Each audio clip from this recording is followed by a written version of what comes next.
before you go and plug it in, you need to examine it. You need to make sure the male quick connect has a good O-ring on it. Make sure everything looks good with the mesh filter. It's not jammed up. There's not something clogging it. Plug it into the front.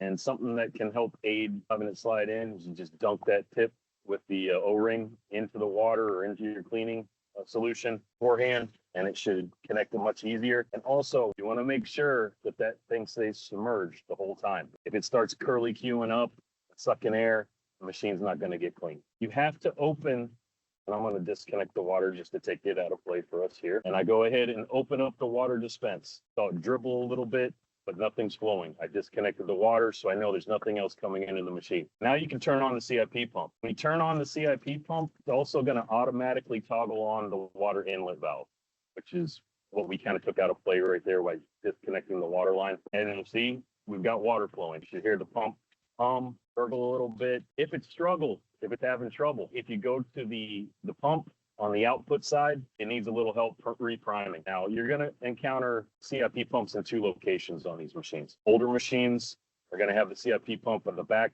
mounted higher by the manifolds. Newer ones, we relocated it lower. It'll be lower down here by the compressor. And what you want to do is to just remove the output side of the pump. There's a little clip. You'll push it out, and then you can pull the output line. There we go. So you'll remove the output side. And if you notice too, the output side has a check valve on it. You go back in, you want to have a rag or a towel, maybe a cup or something over there. You got a second set of hands with another person while somebody toggles it on and off. You don't need to open a valve for this because we've alleviated the output side. Go back into the cleaning output, start running the pump. It should fairly quickly then prime. You'll see water coming out of the output side. Go ahead and push the line back on. You can do that while it's running or have somebody toggle it back off. Then it should push through. If it still does not push through to the dispense point, then you probably have a stuck check valve. One way to try to solve that without having to replace the check valve is you can backfeed the water into the unit. So you have the same connections in the front for the cleaning hose as you do in the back for the main water line. And you simply would take the water line from the back. Most places have enough